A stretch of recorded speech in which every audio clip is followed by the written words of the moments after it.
Welcome to the So Much More podcast, where we talk with people in the custom window treatment, soft home furnishings industry, and so much more. I'm your host, Seal DeGuglielmo. My guest on the podcast today is Joy Wilbur.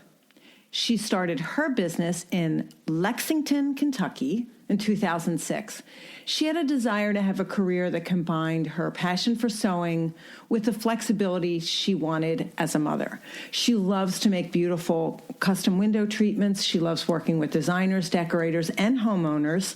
She likes to be a partner in the fabrication.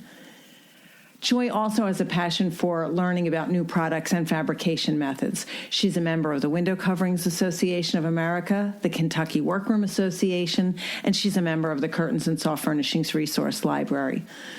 One of the things that Joy and I talked about before we started recording was how much her family's support has meant to her. She feels like they are the absolute reason that she is able to continue to do what she loves to do.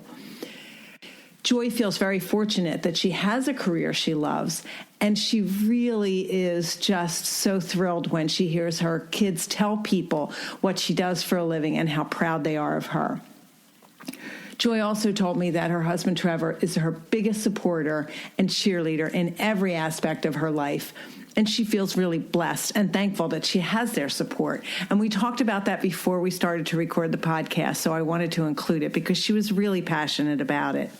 I really hope you enjoy hearing from Joy today. Good morning, Joy. Thank you so much for joining me today. I really appreciate it. Thank you so much for having me. It's my pleasure. I've noticed it's taking me a little longer to get some people to have the time to sit down and talk with me because we're all so busy. So I would love for you to share a little bit about who you are and what your busy life is like.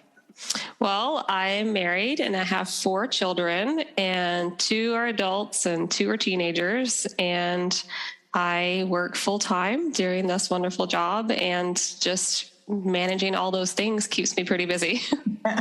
Tell us how you got started in this business. Did you already know how to sew, or did you learn for this business? So when I was growing up, my mom taught me how to sew, and I think I started off cross stitching when I was like 12. Okay. And it got me interested in sewing. And my mom, I was the 8th of 9 kids. And so she went through the phase where she was sewing all the people's clothes and all that. By the time I came along, she was over all that. And so she hated sewing. She was tired of it. And none of my siblings ever expressed interest in sewing. But here I come as a teenager, young, and I wanted to learn to sew. And so she begrudgingly sat me down on her old metal heavy Singer sewing machine that weighed 100 pounds and didn't really work amazing because I had been through so much. And she hadn't used it much. So she started teaching me then. And then I just kind of picked up and learned a little, buy a pattern here, work on things. I just started doing clothes, which is I learned later on as I started doing windows that I really don't like doing clothes, but at the time that's what you do, Right. So fast forward, I married, have a few kids, and I moved to Lexington, Kentucky, which is where I'm from, Kentucky, but I've been from Western Kentucky. And I moved here and I had 3 kids at the time, and I wanted to do something working from home to help support our income and also to give me a creative outlet. Because at that time I was sewing, but it was mostly just like little random things for the kids. I made little clothing things for them and crafts, and I tried to do fun things with them. So I met someone at church who had been doing custom window treatments. Her name is Lois Burton, and she had been doing custom window treatments for a really long time. And she was looking for someone to help her out because she had gotten busy and, wanted to kind of take some time to scale it back. So she was really happy and sweet to train me and to teach me how to do custom window treatments. And it was a whole different world of sewing. I had no clue that the professional level of sewing that was required based off of kind of what I was doing growing up. So anyways, I learned from a couple different people in the beginning, and it was really awesome. Actually, I learned a ton from her. For many years, I worked part-time for her. Okay. And when did you open your own business? So I started sewing for her in 2006, and still, I had one more kid a couple years later. And so I really did just part-time with her for many years. When my youngest went to kindergarten, I started on my own because at that time she had slowed down and some of her designers had moved and I was ready to do more. And she was kind of scaling back, because she had been doing this for a really long time. And so I started, doing it on my own, found my own designers. I started working with people on my own. Had done a little bit on my own, a little bit as I got more confident between the time I started working with her, but mostly it was when my youngest started kindergarten. So I think that was around 2013. It's hard to remember now. Okay. So you worked for her for about 6 years or so? Yeah. Okay. Yeah. Okay. All right. I have so many questions from all that. First of all, I didn't realize that you and I had that in common, that we both have 8 siblings. Oh, I didn't either. You're the youngest. I'm youngest, next to youngest. Sorry. Okay. Next to youngest. I'm the 4th out of 9, but I'm the oldest girl. Oh, okay. So, okay. And also the only one interested in sewing, including my mom, who did not sew. That's pretty awesome. So I'm always still amazed. I think so many of us have similarities in how we started our businesses, wanted to make some money, wanted to be home with the kids, but we also have some major differences. And having the opportunity to work with someone part-time for 6 years must have given you a lot of opportunity. I think about how so many of us learned on our own how to do things. Like we had to figure stuff out because there wasn't anybody else there to teach us. So you had someone kind of guiding you along the way and teaching her methods of doing things. Yes. It was awesome. Actually, I didn't know, like I said, how very different. I went from sewing clothing with patterns and reading patterns, which I, learned to do. I don't love it. But I did do it, and, cutting everything. So, laying those stupid paper patterns out and tracing on them. Sewing to me, like, there's no pattern. There's just, she has numbers and information and she's just making these things. And I was blown away. Like, how is she doing this? Right. And so it was so different for me. And I am not great at creating, coming up with how to do things. I need to watch someone to learn. So I am just visual that way. And so watching her and sewing with her, I would come over after kids were in bed at night and then just work in the evenings with her for a few hours. We'd make drapery panels and swags at the time and, pillows, everything. We would just do it from there. And I mean, it took a long time for me to feel confident, to feel like, okay, I can take this information and turn it into something. Right. It's just very different from how most people start off sewing with a pattern. Yes. What did she have you work on in the beginning, especially since your abilities were more with clothing? Really, we started panels from what I remember. I should have asked her that question, but I think we did drapery panels. So that's what I remember most doing, and then pillows. And then I just remember making swags. Those seems really daunting to me because getting that fabric to lay well, right. It's that turning a one-dimensional fabric into a 3-dimensional window treatment that still amazes me some days. Right. And she did a lot of clothing alterations. I don't know how much at the time. I know she's done more. I learned by that point that I didn't like doing clothing, but she's one of those people that can just take anything and turn it into something, from clothing. And I am not that. I don't like that kind of sewing, but me either. Yeah. Alterations are my least favorite of all things to do. Yeah. I have several piles of things that my kids have brought me that are sitting there, and they ask me about them occasionally. And I'm like, hoping they just outgrow it before they actually get to it. I love that. Usually they end up in the trash because they're like a hole in some awkward spot that it's hard to fix. So I'm like, not going to look good. Yeah. I have several pairs of pants from my older daughter. I think they went into my workroom before the pandemic, so I'm not sure. I mentioned them to her the other day and she was like, I'm not sure they fit me anymore, Mom. Yeah. So I'm curious about you getting started. I kind of love the fact that Lois was slowing down as you were ready to start picking up. And had she continued to be busy, maybe you would have just continued working for her. Right. What did you do to start taking on your own work? How did you do that?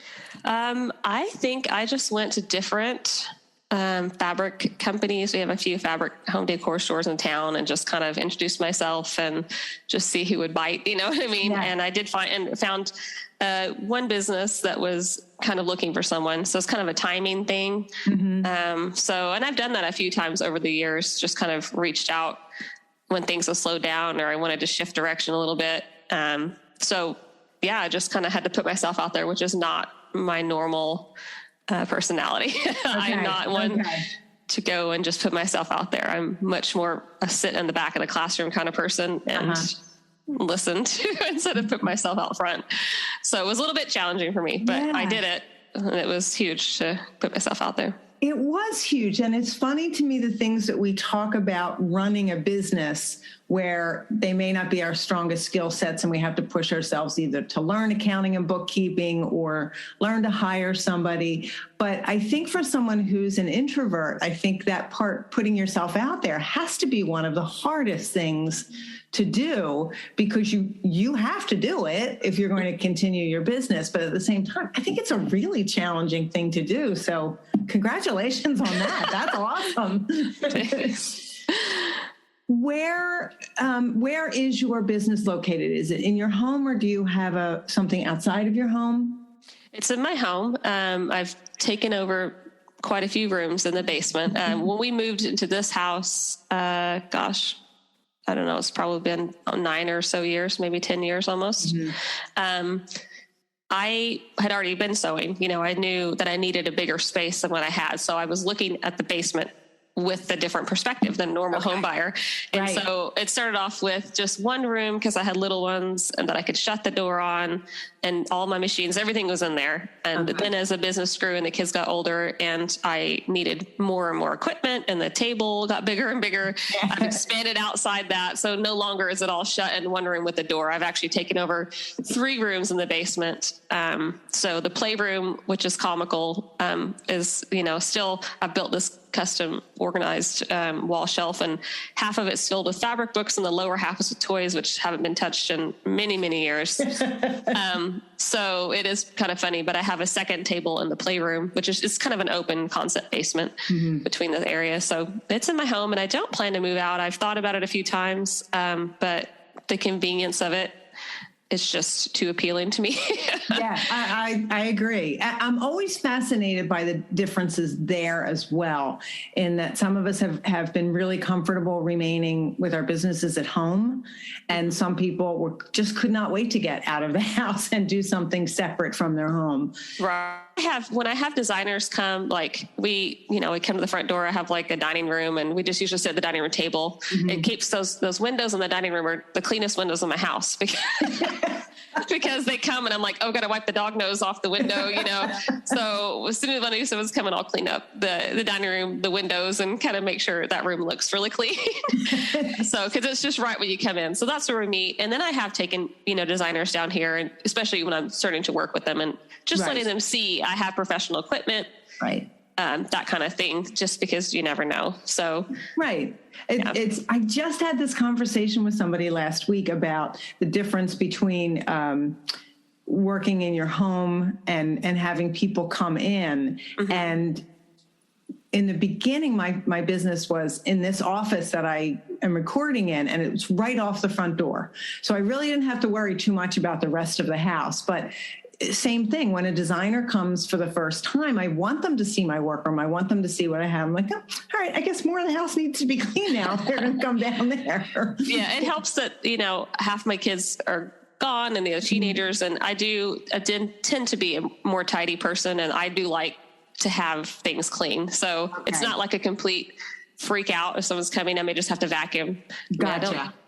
So in the main floor, I keep pretty tidy every day just because I like to see it clean. So not to say that it's always clean, but it's more tidy than not, Okay. So that helps. I don't feel like the pressure that I have to clean the entire house in 5 minutes, Right. So.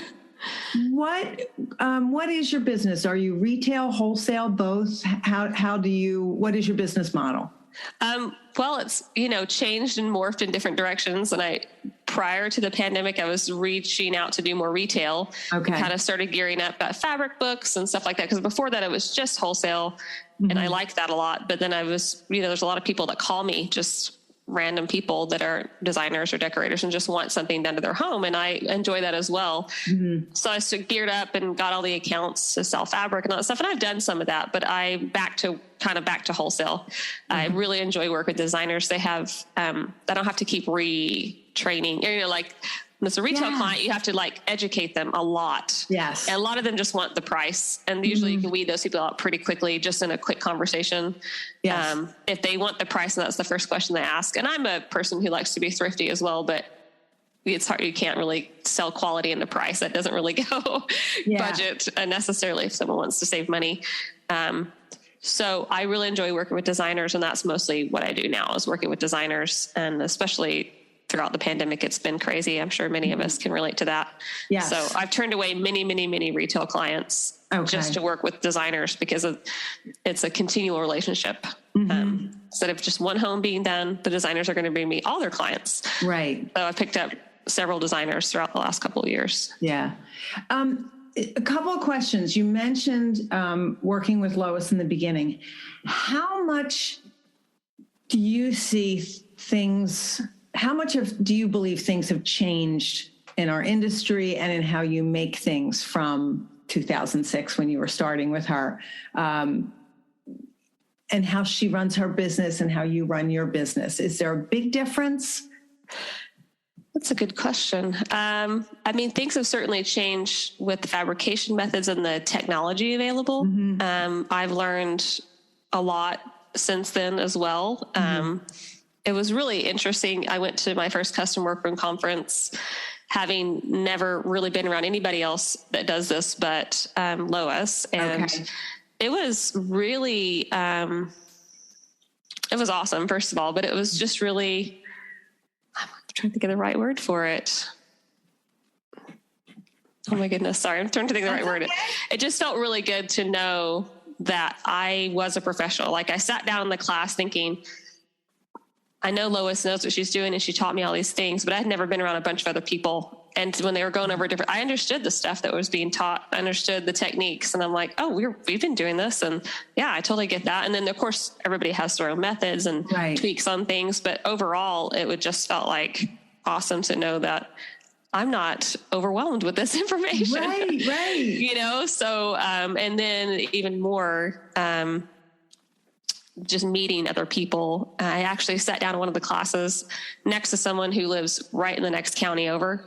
Oh gosh. Oh, how about that? What a small world. Yeah. And because of that, there's somebody else she came with that also lives in Kentucky, that an hour and change away from me. And they belong to the Kentucky Workers Association. So I met a whole group of people now that I've been meeting with since then. So I had to go all the way to the first conference to meet somebody that lived kind of down the road. I love that. I love that. So connecting with people has been really great, and seeing how we all do a lot of the similar things. Yeah. And tweaking how how you like to do things. So as far as how we both run our businesses, I think we're similar.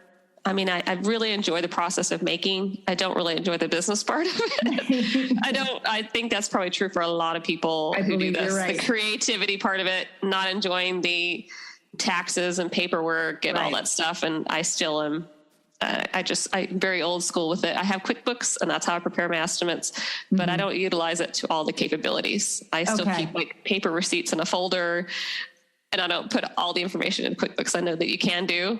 And now as I'm preparing to turn all my stuff over to an accountant, I'm dreading it, because now I'm like, I have to go pull out all of those papers and add them up, know? So I beat myself up every year thinking I'm going to get better, but I just don't love the technology part of the business part of it, I should say. Right. So I'm also curious, as you were getting started on your own, there were things that you had learned from Lois. I assume you were doing everything the way she taught you. Yeah. Did you, and then it was a while before you had the opportunity to go to a conference. Did you change much once you were working on your own, or did you continue to do it the way Lois did it? Did you come up with a hybrid of ways? I would say until I went to my first conference, I pretty much did what she taught me. Like I said, I'm really good at copying what people do. I'm not good at coming up with new methods, which is why I love coming to conferences and classes and all the different information put on different Facebook groups. because I'm good at like, oh, I see that. I can understand. I can do that now. So since attending that, and then of course the products have changed. You know, I remember the first Roman shades we made I think it was that thread through Quick-A-Fix, I think it was called, the Roman shades where you thread it through. Well, I think the business is shut down, like, and no longer. I don't think they make that anymore. Yeah. And so that's how I learned to make Roman shades, is kind of that way, plus, a few other methods. And now, of course, those don't meet anywhere close to the safety standards, and they have the head rails and everything now that I use. And so, yeah, I've definitely changed some things, how I fabricate, and some things like panels are kind of panels, kind of standard. Not a whole lot. Yeah, kind of standard. So yeah, and there's little things, of course, as you watch how someone maybe finishes off a zipper or a pillow, and, little things I may have tweaked. And honestly, I have a terrible memory. So I probably wouldn't remember some of the things that she had taught me exactly. And so I'm like, if I haven't done it for years and I have to remember, right. then I'll, pick up that method that I most recently learned, if you will. So. Right. It's really amazing to me. I think it's very common. Depending on the size of our workrooms, there can be years that go by between doing a certain style or a certain technique, and we do forget how to do certain things. And there are also things that I've learned a new way to do it. Now I'm not sure which is the better way to do it. Like, should I keep doing it the way I did, or should I try this? So I'm not great about experimenting, like doing samples and things like that. And it's one of my goals for this year is to be a little bit more like, all right, just give it a try and see which way you like better. But it's hard when you're busy to experiment with those sort of things. You don't want to experiment on your clients' products. Right. Yes, I have several window treatments in this house that I made because I was learning a method. Okay, yeah. So I did Donna Scoofus soft cornice, bought her book. Now she's also part of the KWA, which helps, Oh, great. Wonderful. Yeah. So I also bought her book and was learning that method. And so what did I make? I made a soft cornice for one of my windows. And so I love that method. And then also, like years ago, a laminated roller shade. I don't think I'd even heard of one of those when I had to make one. And of course, when your client asks you, this is what I want, can you make it? You just smile your head and you nod and you say, yeah. And then you go figure it out. And so I have a laminated roller shade in my home somewhere because I needed to learn it. Right. I've only made a few of those over the years. Luckily, those are pretty straightforward. Yeah. But So yeah, I've definitely had to learn and then relearn in between. Okay.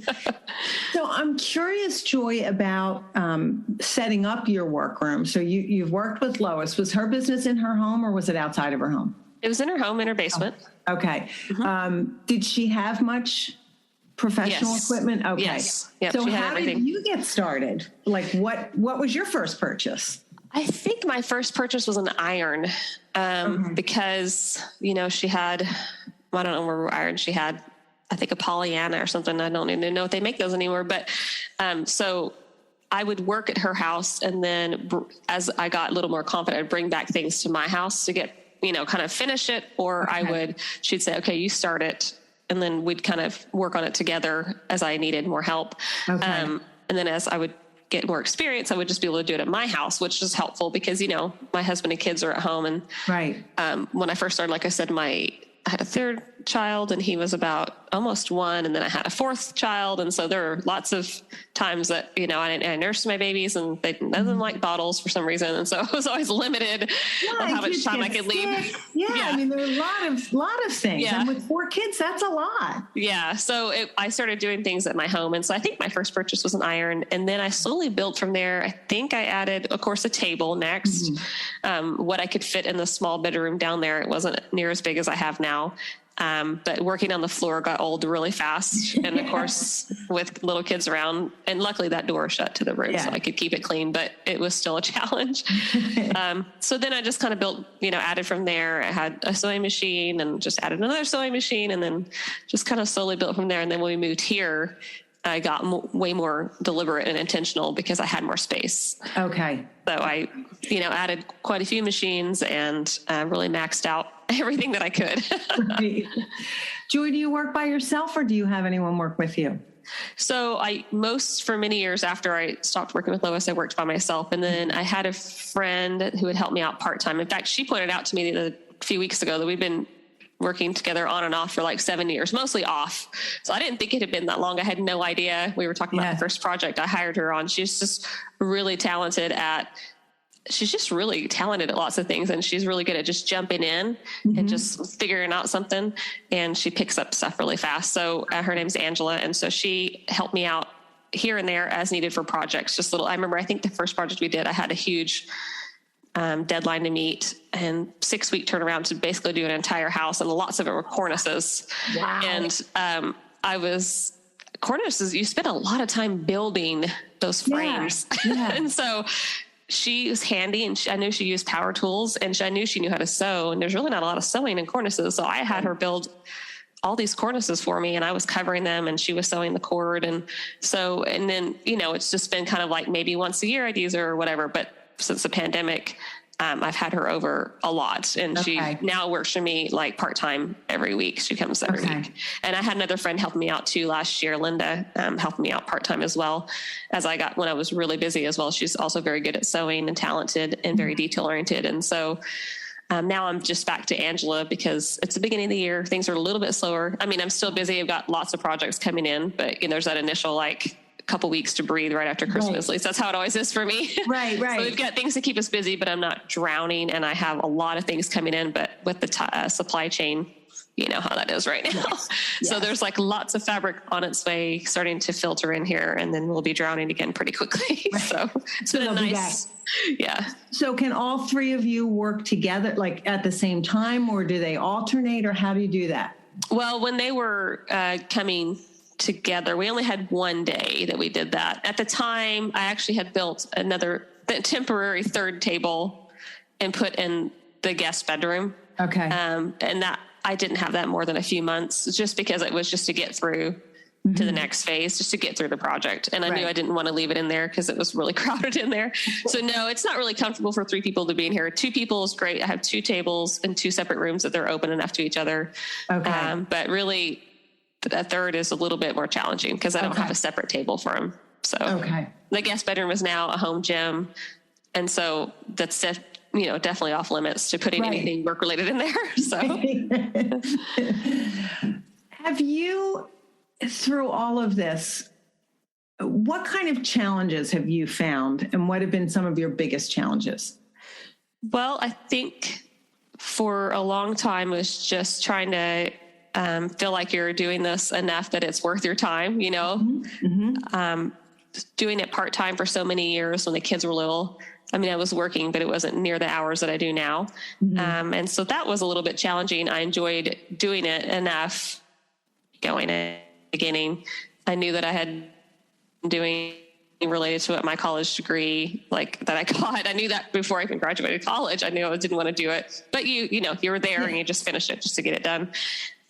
So I think just trying to keep myself busy enough while trying to acquire more clients that are designers to keep me busy. So that was a little bit challenging because I'm introverted and I don't like to go out, but there's a need out there, and there's a lot of designers, a lot of decorators, a lot of people who want this. And then especially in the last few years, I mean, I'm relatively young for someone in the industry. I'm not super young, but most people are older than me by a good decade or more. Right. And so I've got a lot of time left to do this, and I want to do this as long as I can.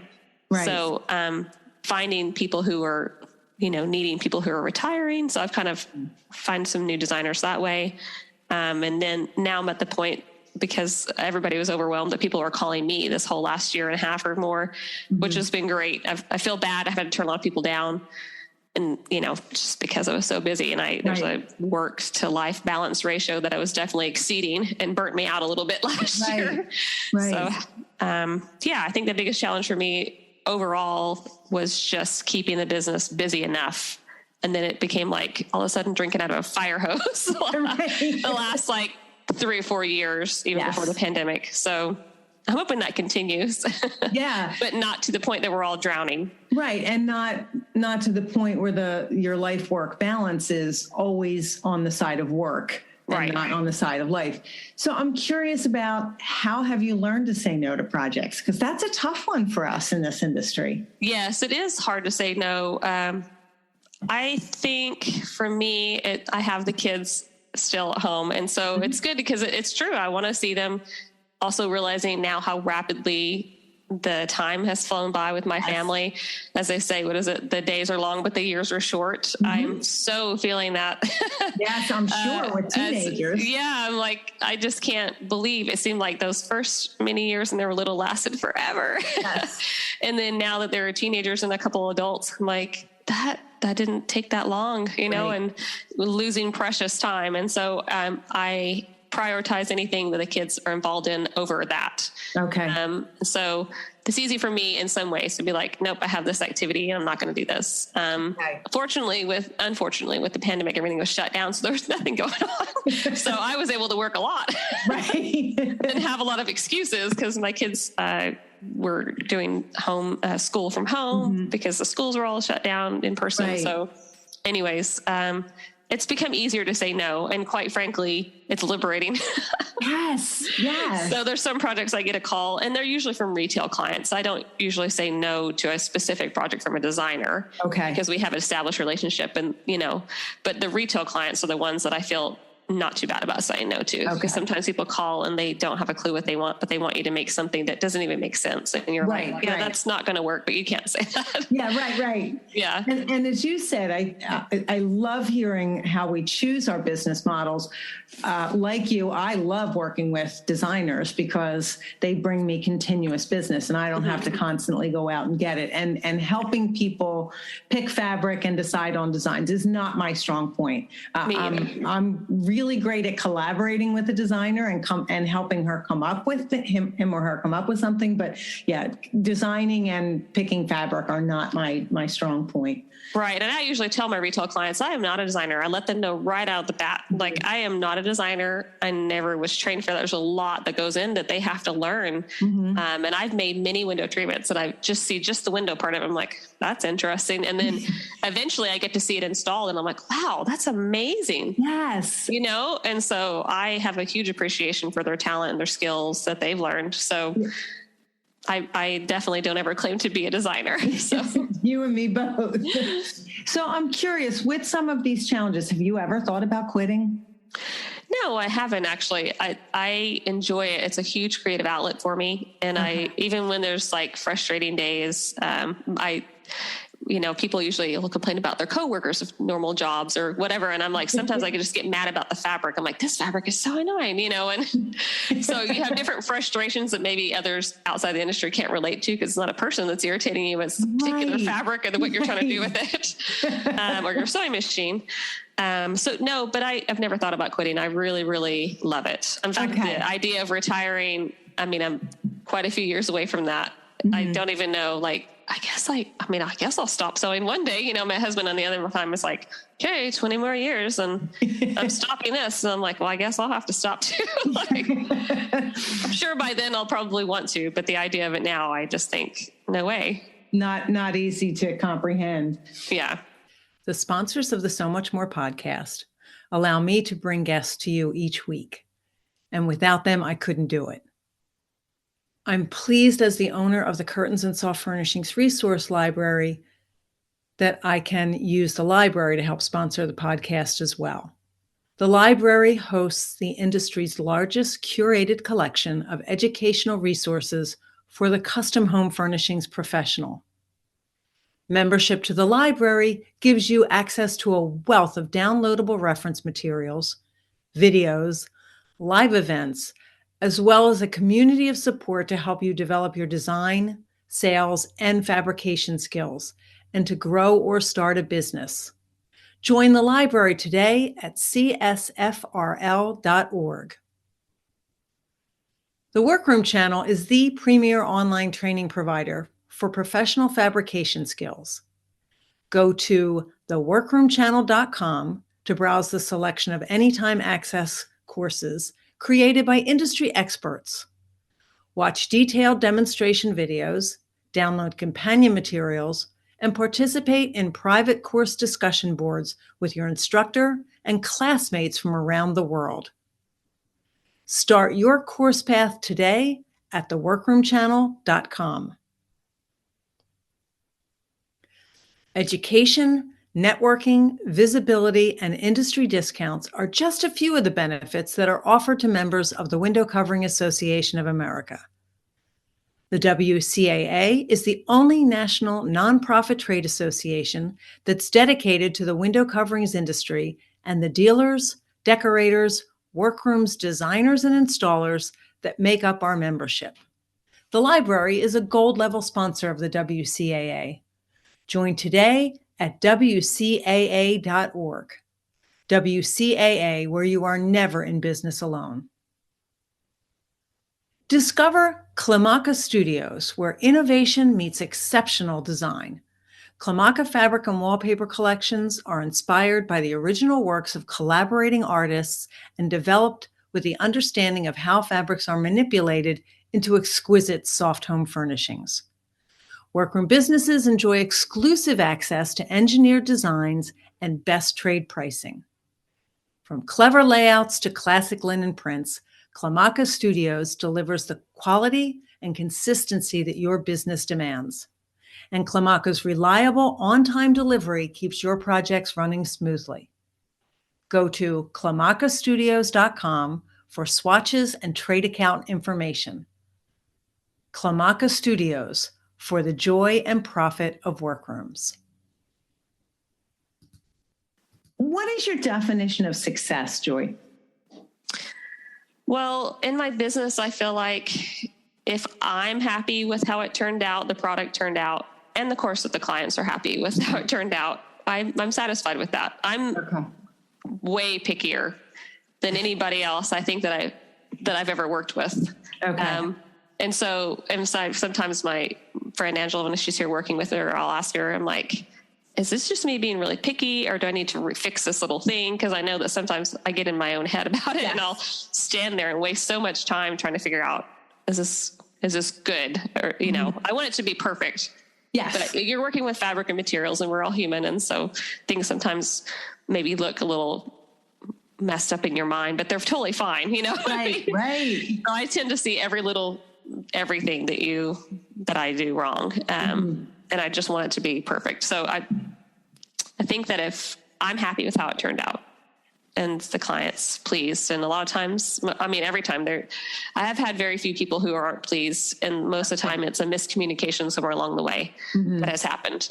Whether fabric was the wrong side of the fabric, we're using the back side instead of the front, or the designer didn't explain to the client very well, and I'm coming in with what I was told to make, and the client was totally not expecting that. Right. That's happened a couple times. I'm like, oh, I just made what I was told. Right.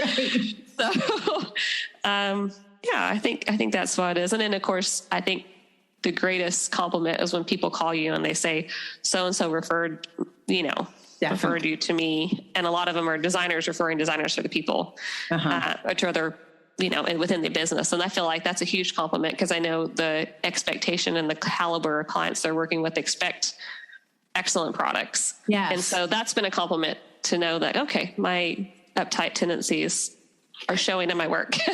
They're paying off. Yeah, exactly. And that's interesting, because I have loved 99% of the designers that I've worked with. I've had really good relationships, but I've also seen, and they have recommended me to designer friends. And I appreciate that. And one designer said to me, well, I want to keep you in business. So when I have window treatments ready for you, you're still busy, not leaving the business because you don't have enough work. And I've had other people who are like, yeah, I don't share your name. I don't want anybody to know what you're doing for me because I will lose you. And that's not at all accurate. But I feel like that's the ultimate compliment from an interior designer. If they pass your name on to a designer friend, it means they really value what you are doing. and want to keep you in business, want to keep you around so you're ready for them when they're there. Right. And I've had both sides of it the same. Like, I can't tell anybody about you. Yeah, right. There's a lot of people. I mean, there's a lot of people in Lexington. I hear the names of people. I'm like, I have never heard that person. They're like me, doing what they do. And the designers have kept them as a little secret. So. Yes. I definitely still think I think our industry has grown so much and we share so much more than we used to, but I do still think that's an issue. Right. So for someone who is as particular as you are, when there's a mistake or a failure of communication, how do you handle that? I will say probably not well with myself. Like, I don't take it out on anybody. Obviously, I just get frustrated with myself. I will kind of agonize over, okay, how do I fix this in the quickest way possible to meet everybody's expectations and the standards? So I may have to step away from it for a little bit and come back to it with a clear head. I'm like everybody. I'm sure no one enjoys failing or messing up a project. Of course not. It happens. We're all human. So I just try to fix it as quickly as possible. And, if it's a miscommunication and it's on whose side of it, because sometimes it's like they have to pay me to fix it because I didn't get the right information. Right. That's not fun, but most of the time that the designers and people work with are great and they understand, oh, this changed. I forgot to tell you. And, and I try not to, and I'm not taking advantage of the situation or anything, just like I need my time to be paid for.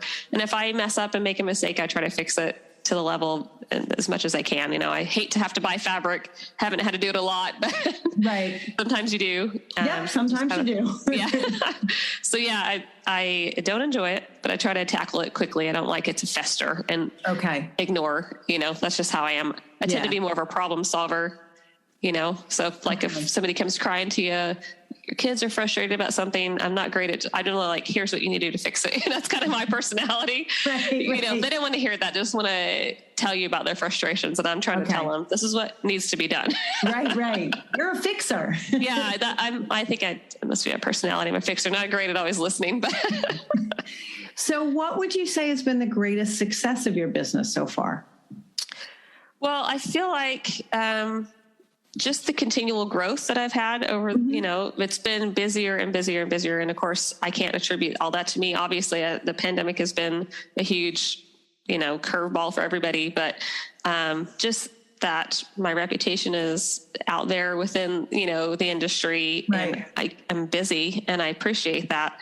And I feel like knowing others recommend me, like I said earlier, I think it's, like I said, I think it's just huge. I feel like that's a huge compliment. So there's not any one particular project. I mean, I have done some really cool projects and fun things, but I just think overall knowing that I'm working to the level of professionalism that people are pleased with and that I'm okay with, right. Makes me happy. So I feel like that's successful. To this day, as many people as I've asked questions about success and the meaning of success, it feels like that, and lots of answers are different, but that's really, I think, what keeps most of us going, is that feeling of I'm accomplishing what I want to, I'm continuing to grow, and people are pleased with what I'm creating for them and I'm getting paid for it. I think that's right. The financial part of it can't be ignored. No, that's great. Exactly. But it's almost never primary. It's part of the answer, but it's almost never the primary answer. And I still find that really fascinating. Right. And I never really set a goal out to make a certain amount of money or do whatever, I just, get the work that comes in and try not to drown in it and increase the cost as needed, Right. So, charge for everything. Try not to give away free work. Yeah.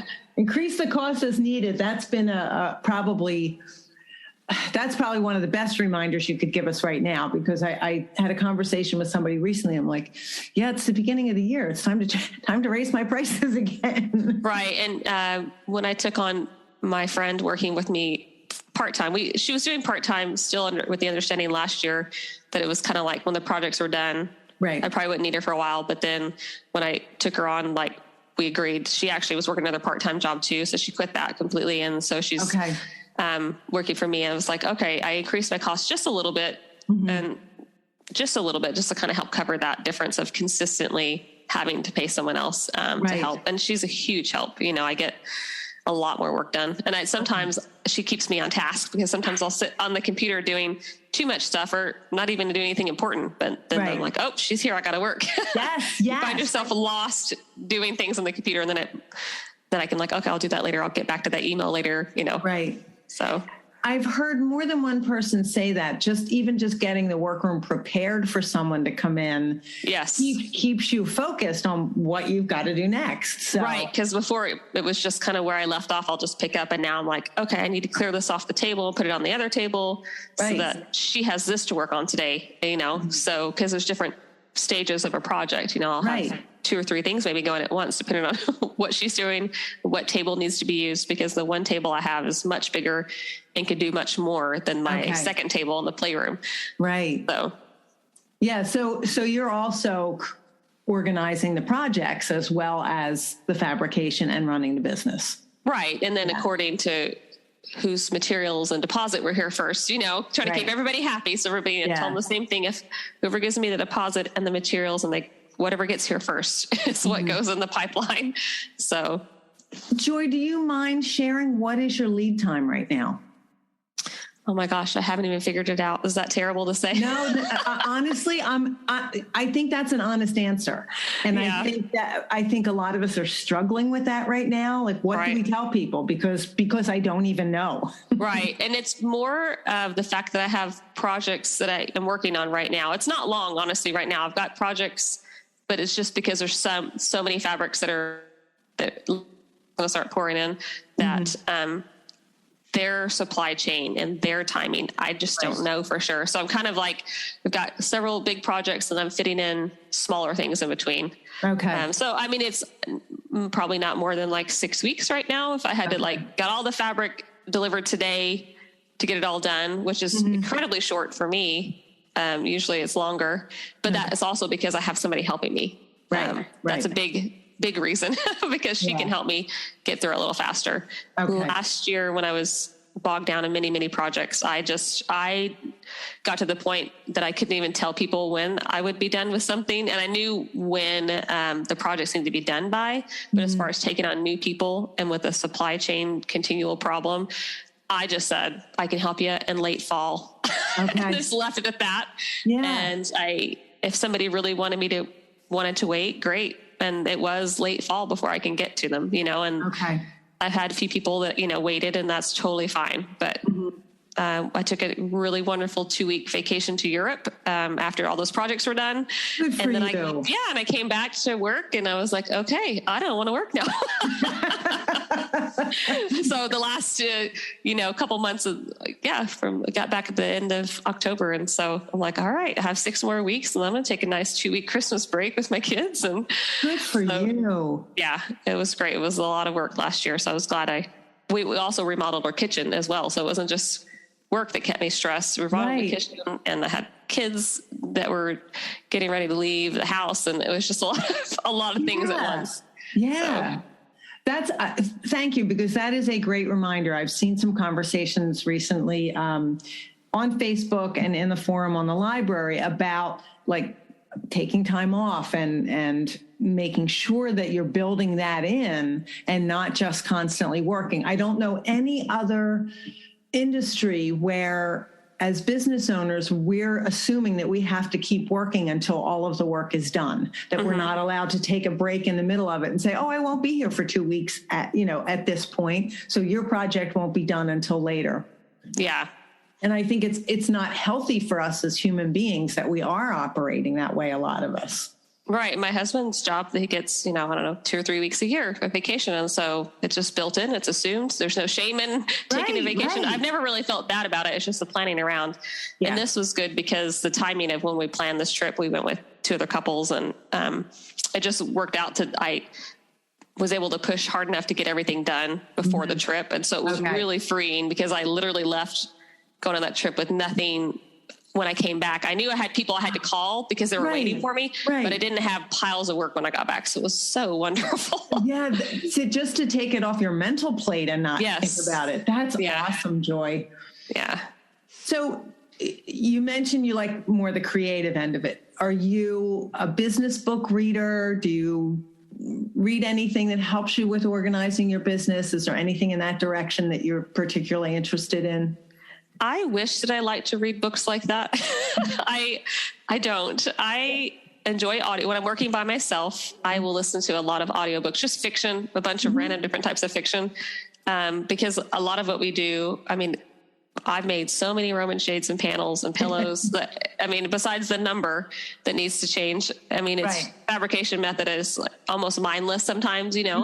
I mean, I'm still paying attention, don't get me wrong, but of course, it's just, you don't have to think about how to do it. Versus if you tell me right now, I need to make some sort of valance that's like a Kingston, I'll have to really think about how to do that. Exactly. It's been years, you know, so I enjoy listening to lots of fiction. I don't really read a lot of business books. I've picked up a few and I have glanced at them and try to get into them, but my brain just enjoys, you know, fiction types of books. So there are a couple books that I've helped me a lot in my business. One of them was Ann Johnson's swag books.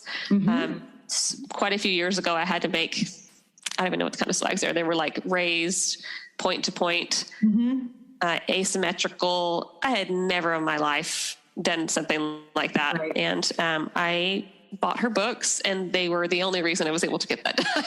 Okay. So I did not charge, of course, enough for them in the end because having never known, of course, I increased the price for my basic swag, but not really knowing for sure. But that was a huge learning lesson.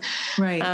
So those books have been really helpful. I don't pull them out often because we're not making swags much, but the information in that is amazing. And then I think years ago, I picked up a book when I was still kind of right before I became more independent on my own, when I was still learning about fabric. Because when I first started sewing, like in high school, I didn't understand fabric and its uses, and I would make things out of fabric that wasn't appropriate for it. Right. And so I don't even want to talk about the things that I made. Some of them are so ugly, so ugly.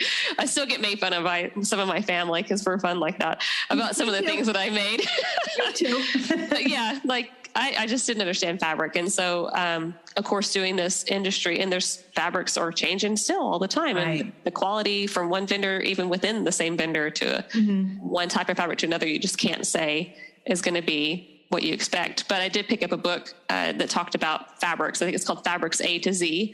And it really it goes over every type of fabric basically. Okay. And it's not written by someone in the industry or anything. It just talks about fabric and the characteristics of it.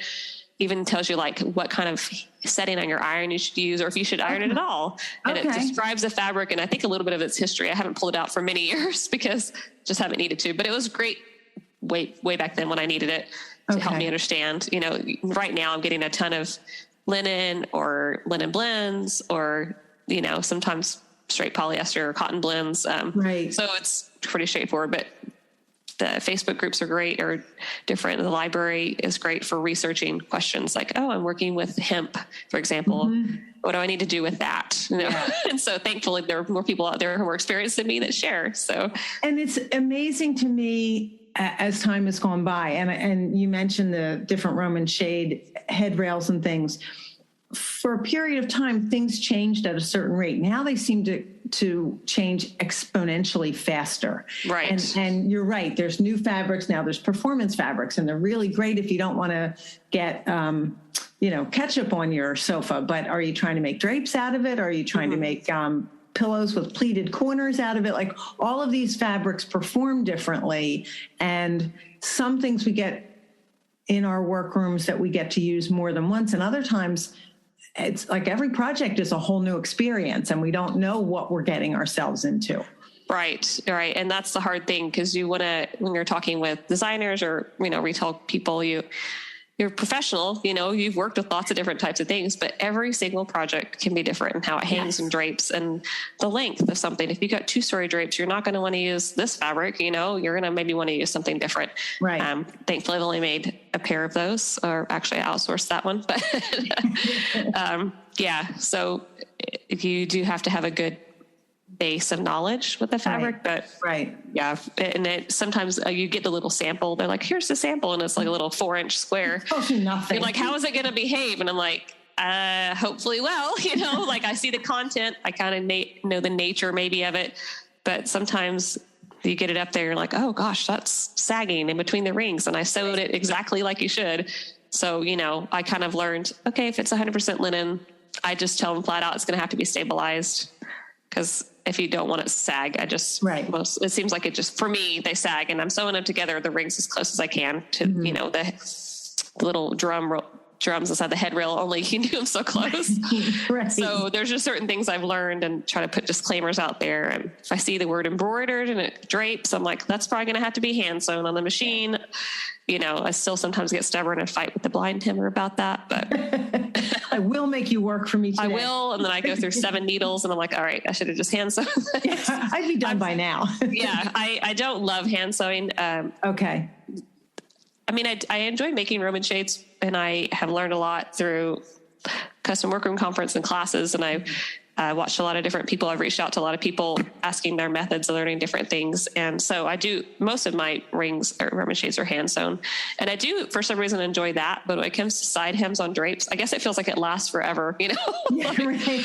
Keep sewing going. And so I try to blind hem as much as possible. But if I have to hand sew, I'll do that. And, I, of course, let the designer know in advance, hey, I'm going to have to hand sew this, or in the process of, and this is going to be costing you this much more. But Right. Because it does cost more to do that. Right. So you said you're not really a big fan of technology. Is there anything in particular that you do like? I wouldn't say it's not that I'm not a big fan. I just feel like I'm slower to pick it up. Okay. If that makes sense. Like, yeah, it does. It does. I can totally do what I need to do within QuickBooks. I can prepare an estimate, an invoice, but don't ask me to print out reports. I have not taken the time. It's a lack of training on my part. I know there's resources available to do that. I just don't. I'd rather do something else if I'm not sewing. I'd rather spend time with my kids instead of spending even business hours doing any of that kind of thing.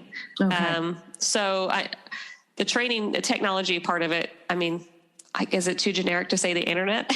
I'm so grateful for the internet. Honestly, I'm surprised that's not an answer more often, although sometimes people are so specific, but it is something from the internet. And having started my business when the internet was really, really new, I'm with you on that. I learned so much by being able to find it on the internet. Right. I mean, between the library and the Facebook groups, I mean, those are active ways to get answers to questions quickly, which is amazing. And then, you have the different places you can do online classes and train.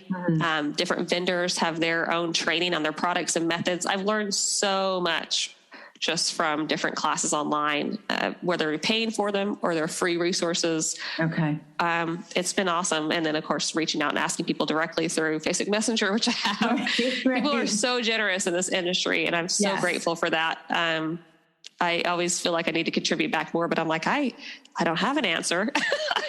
I'm still figuring this out, a lot of times, because I said I'm good at copying, not good at coming up with solutions. Okay. So, it's pretty awesome, though. I really appreciate all of those resources available online, especially as everything got shut down and we couldn't pop out to, we didn't have our KWA meetings for most of 2020. Okay.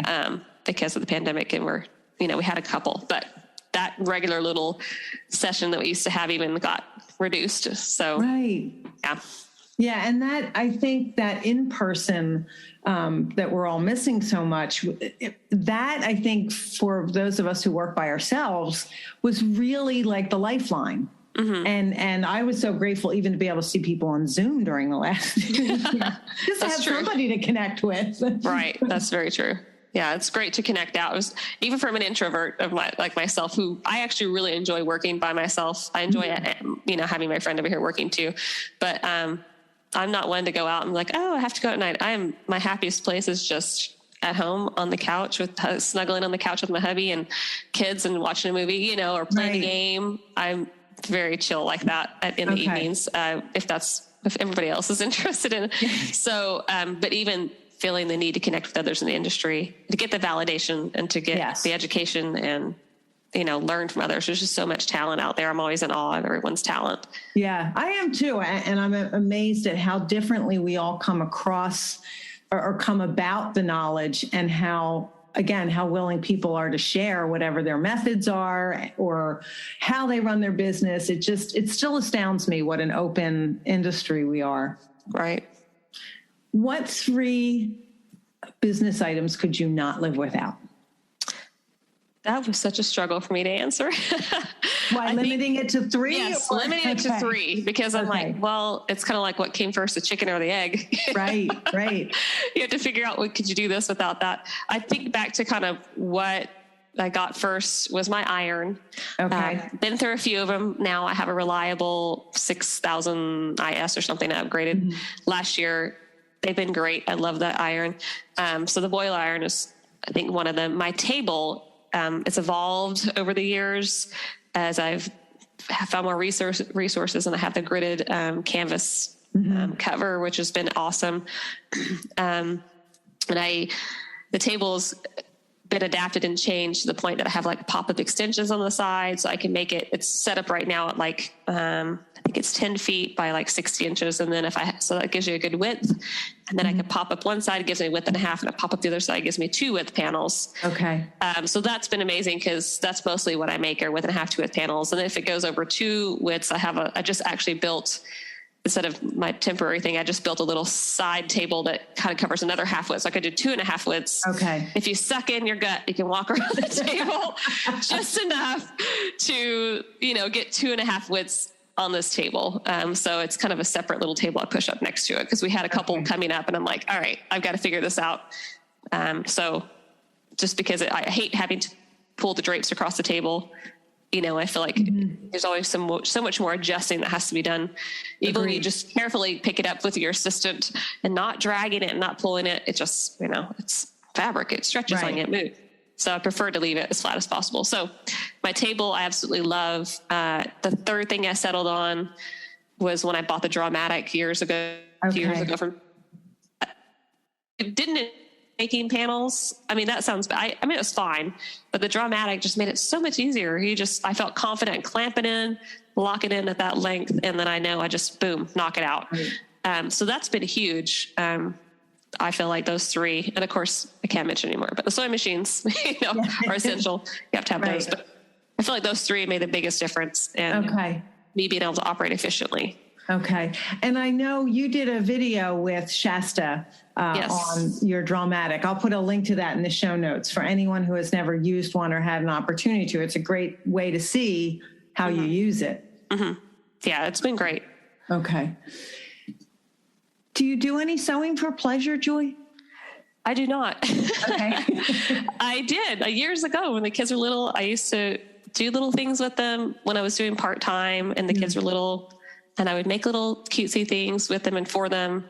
Now I don't. Now I told you I put the pile of things they want me to fix in a closet and hope that we all forget about it.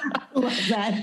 So that made my day, by the way. So my creative kind of outlet, I mean, obviously sewing is a creative outlet and I still enjoy doing it, but I really like baking and cooking. I just like eating, I like to enjoy all sorts of food. So, I think everybody else in America started baking bread in 2020.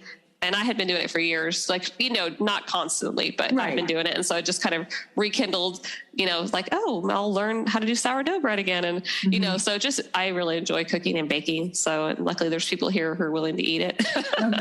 Good. What is your favorite thing to make in your workroom? I think my favorite thing to make is Roman shades. Okay. And I think it appeals to me because mostly I make flat Roman shades. I'm not sewing in pockets or tucks. And they're just flat and they just fold up so crisply and nicely. And I really like organized window treatments. Yes. I like it when you're hanging a drape. I really like everything to be dressed nicely but some people don't, they really like kind of casual look, and that's totally fine. Right. But for me, I like it to look crisp, and the Roman shades using the ring locks and the different mechanisms, that stacks up so pretty. I just feel like, and so right now, and then of course, most of I'm not taking it back off the table. I'm leaving it on the table, and it's pretty much all hand sewing. So I just really enjoy making Roman shades. Okay. Yeah, there is something about Roman shades that I know we can't control fabric. Right. But there is something about that. It's very satisfying when you finish a Roman shade. I like that. Joy, what do you do extremely well? I'm pretty detail oriented to the point that I know I probably come off pretty anal, especially when working with new people. And I'm like, I'm sorry. I feel like I ask a lot of questions that people probably wouldn't ask in the beginning. That's one way. It's also one way I've whittled out people like retail clients that call and they just want a price. How much is it to do this? So I'm like, well, there's a million questions I'm going to ask you, before I even, and I won't even give you a price. So I'll make you email me information. So it's all in writing. And then I'll email you a quote.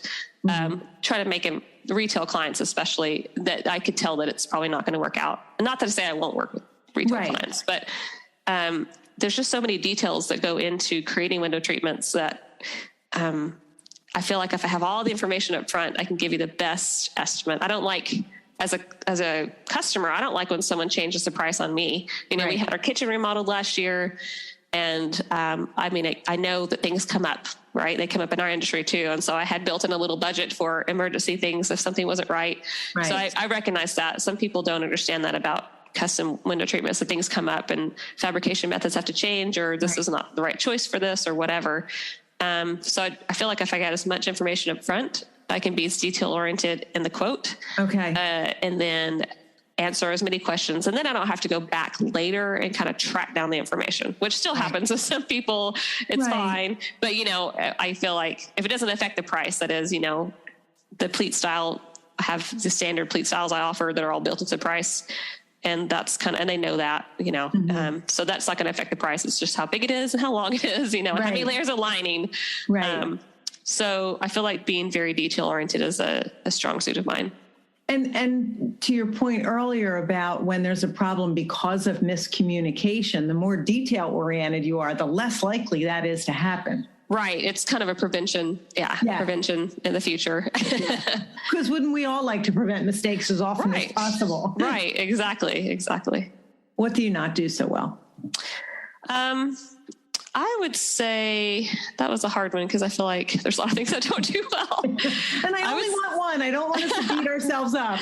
Well, I just, the business part of it, that's going to sound awful, but I don't enjoy doing the business part of it. Like I said, I'm very old school with my papers. I'll put the receipts. I'll save all the receipts. I'll save everything I need, but I'm not good at using the technology and resources to get myself so I can quickly print out profits and loss report. It's all in a folder and I got to physically pull things out and add them up. So I'd say I'm not great at doing the business in a smart way. When it's time to file the sales tax, I pull out all the stuff instead of being able to just nicely spend 5 minutes every day inputting stuff into QuickBooks. I won't do it. I'll just spend a lot longer every quarter dealing with the paper. So that's probably my weakest point is. Okay. Yeah. And like I said, not creative work. I only want one thing. I don't want us to be beating ourselves up with that question. What about you would surprise people? That was a hard one for me. I feel like I'm pretty open book and not too exciting. So I think one thing that has been a recent development in the last few years is I went from never exercising. Still, actually, I don't really still love it. This is going to sound bad, but I do it every day now. Because of the job, my back I injured my back. I probably had terrible posture and it was quite a few years ago and just strained my back and didn't take care of it. It didn't do anything to correct it to the point that it became debilitating. I was still working, but some days it was just hard to push a grocery cart that was empty around the store. And I was like, I'm 35, I should not be feeling this way. And so I had to do something, and I did physical therapy and did that route, and then promptly never exercised again after physical therapy. That's right. Yeah. And then a few years ago it was getting bad again, and I just was like, this is no good. I can't do this again. So I did physical therapy again. And she said to me, you're going to have to keep exercising because it's just going to revert again. They're muscles. You have to use them. And so started working out at a gym with a trainer. And so definitely not buff or want to be, but I feel stronger. And so that's got me on a kick of exercise and the habit forming was hard for me with that. And you mentioned you have exercise equipment in the guest room. Right. So I was working out at the gym until just actually we switched in January. So of course, when the pandemic hit, everything was shut down. So I was still working out with a trainer, but it was virtual. He had classes and things online. But anyways, my husband, we got into biking when the pandemic hit. It was kind of funny. Later on, like towards the middle end of 2020, I don't know, my husband, somebody wanted a bike, and I was like, I thought about biking. Hadn't been on a bike since I was a kid. We just started biking. So I think that's a surprising thing to me is like, I went from never exercising most of my life to all of a sudden I'm biking. And now my husband and I have a goal to do a century ride, which is to ride 100 miles in a day. Yeah. So we'll see. That's the goal this year. So it's set for later this fall. So that's what I'm working my way towards now. Okay. So that to me is surprising, because if you had talked to me even like 3 years ago, I'd have been like, who are you talking about? Yeah. But first of all, I love that. But I think you make a really important point about what we do is really hard on our bodies. And you are young. And if you don't take care of this body, you won't be doing this business as long as you want to be. And you won't be enjoying your life as much. I heard a statement a couple weeks ago, and it really impacted me. It was, when we're not taking care of ourselves, we are writing checks that our bodies will not be able to cash. And I just went, oh, that's a good one. That's a good one. I feel like I've lived that. Yeah, exactly. And that's so fascinating, because I found that like many of us who are in this industry would hear about how bored people were during the pandemic, and I'd want to slap them and say, I don't know what that means, bored. Yeah.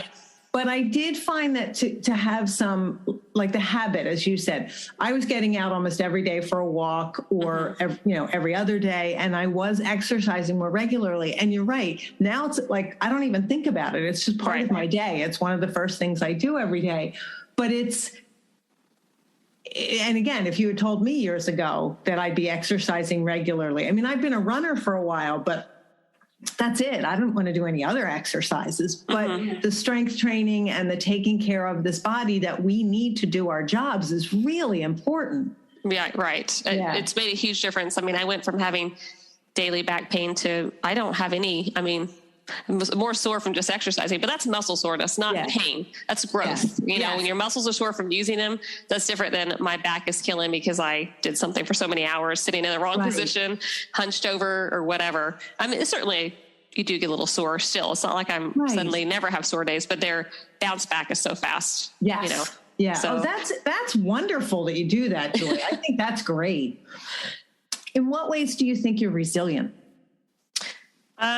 Well, I don't like to give up on a problem.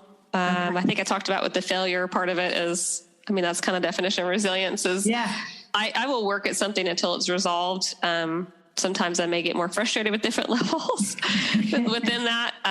It's interesting because I'm not competitive, but I like to do well for myself. If that makes sense. Like we'll play a game with the kids or whatever, and they love to play video games with me because I'm terrible. I could care less about video games, and I'm terrible at it.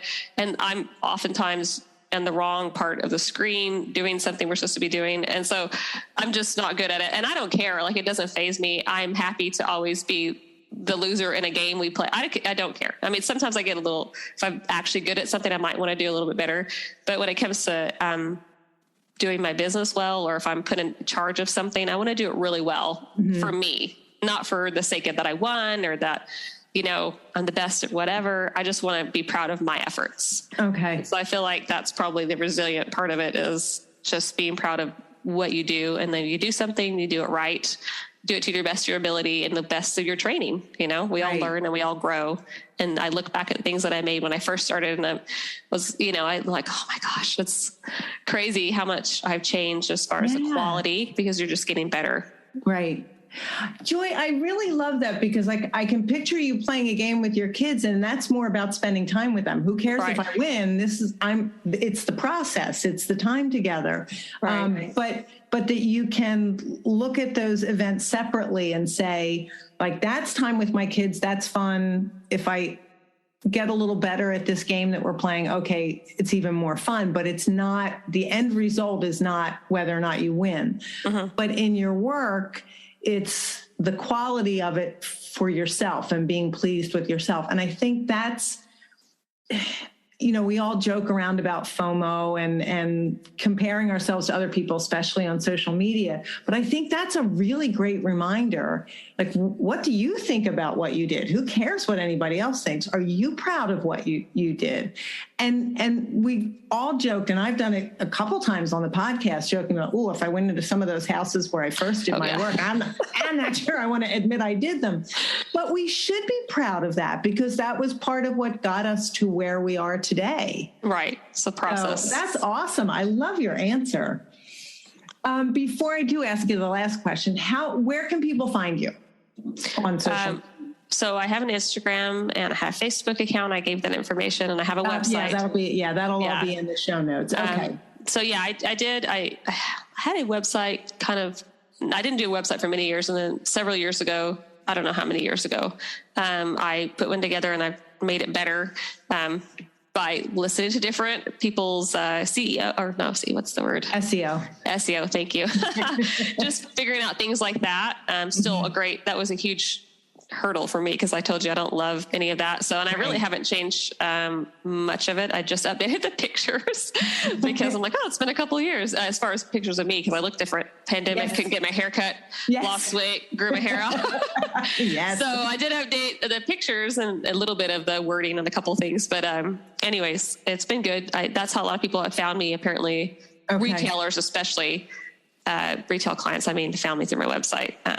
So that's been good. And then the Facebook and Instagram, I try to update, although I don't think I have in like a year probably. So,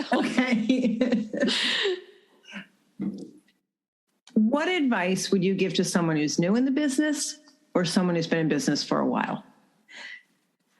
I feel like the things that I hear the most when I'm working with designers who have other workrooms that they've left to come to me, not because people are retired or whatever, but just because I've wanted to work with someone different.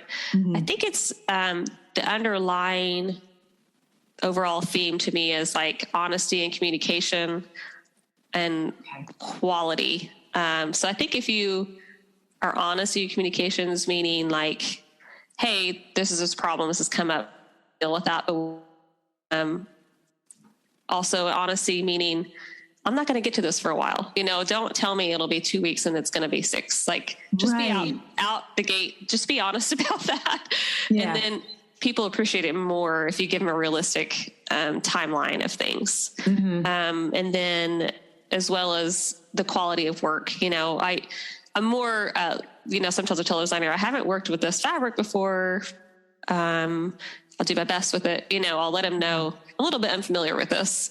Not always. It's not like I always say, I've never done this or that, So I feel like just being clear and putting your best quality into what you're doing. I feel like that's kind of a form of being honest as well. Like giving your best effort, like I said. So to me, that's kind of a form of being honest, meaning I'm not going to do a halfway job just to get this out the door because I want to get paid. I'm going to put the effort into it and give them an honest day's worth of work for what they're paying for. Because I think about it from the client side of it, like, gosh, if I was spending that much money, I'd want it to look awesome. I'd want to be happy with it. Right. Exactly. So I feel like that's kind of the underlying thing. And generally speaking, it just seems like, so-and-so never gets back to me, or they never tell me this, or I never knew this was happening. And all of a sudden everything hits the fan at once, and it could be unpleasant. So just getting ahead and kind of being clear up front, I feel like. Joy, I really like how you phrase that, the fact that why designers may have left other workrooms. I think we don't always know what happens. Sometimes relationships fall apart or people move on or whatever. But I think that's really valuable information that if that's the reason that someone is leaving, and they're coming to you, then that's what that's part of your business model anyway, is being transparent and being open and honest. But if that's the reason someone's leaving another workroom, then that's all the more encouraging to you to provide that for them. Right. And I often don't know, what the situation is. That's fair. There's a lot of times where people are just moving, or they're retired, or somebody has health challenges or whatever. But I feel like everybody appreciates that, information. And of course, I'm not perfect, and there's things that come up and like, I forgot to tell someone this or that, and you just try to do your best, basically, what you're doing, and remembering that keeping the relationship just open is good, because you feel like you can communicate a little easier. Okay. So, and of course, everybody is easy to work with. There's people, we're all different. We all have different personalities. Yeah. So I understand that may be hard for working with different types of people. Some people, it's better. They don't want to know all the information, just want it to turn out beautiful, you know? And so they wouldn't care about, oh, this little thing or that little thing. They just want you to solve it. I've been in that situation many times. Yes. And that's fine too. I'm not saying you have to nitpick and contact the people constantly. Right. But as long as they know that you're there and you're working on what you need to be in the best quality you can produce, and you've told them everything you know about the situation, then I feel like, all right, we're all on the same page. I think that's great advice. Joy, thank you again. It's been such a pleasure for me to get to know you better. I really appreciate that you took the time with me today. Well, thank you for having me, and it's been fun. Good. I'm glad. I hope you enjoyed hearing from Joy as much as I enjoyed speaking with her and learning more about her business. Once again, I continue to be blown away by our different business models, by how differently we started our businesses.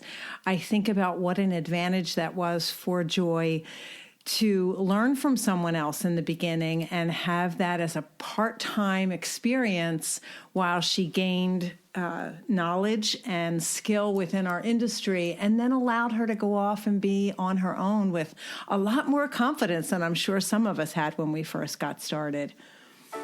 Thank you so much for listening. I hope you have a great day.